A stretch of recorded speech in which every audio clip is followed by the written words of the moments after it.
بعد وقتی که ما از اکنون ریشمون رو موندگیم، وقتی که نزد خویشاوندان میرویم، خویشاوندان میگویند که نماز رو در جماعت ادا کردی؟ میگوییم که مثلا نه، و میگویند که اول نماز رو در جماعت ادا نمو و بعد ریشت رو گذار.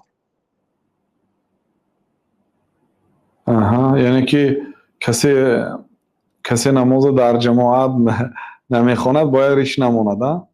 بله، این ریش ماندن شما زیاده روی در دین است میگویند. فرض گفتن ریش ماندن این زیاده روی در دین است میگویند. نه نادرست است. ما وقتی نو намозхон мешудем, дар масҷид мехе саллаҳо гузошта шудагӣ буд. баъд яке ҳам саллаҳои пӯшида намоз хонем, баъзеҳо ҷанг мекард ки ин саллаи напӯш, барои салла пӯшидан хеле илм даркор аст, ё бояд чанд сол намоз хондагӣ бошӣ баъд ҳаққи салла пӯшидан дорӣ. хел чиҳо мегуфтанд.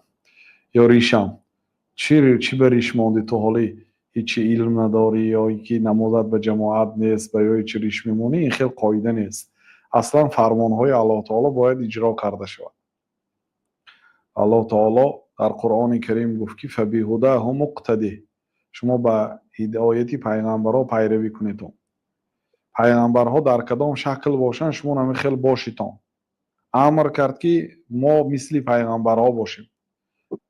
ва Аллоҳ таоло дар Қуръон ҳазрати Ҳорунро, риши ҳазрати Ҳорунро нақл кард. ла таъхуз билиҳяти, ҳазрати Ҳорун гуфтанд ки аз ришам нақаб. бинобар ин баъзе муфассирҳо гуфтанд ки ин далолат мекунад ки Ҳорун риш доштааст ва Аллоҳ таоло моро амр кард ки пайравӣ ба пайғамбарҳо кунем, яъне риш монем.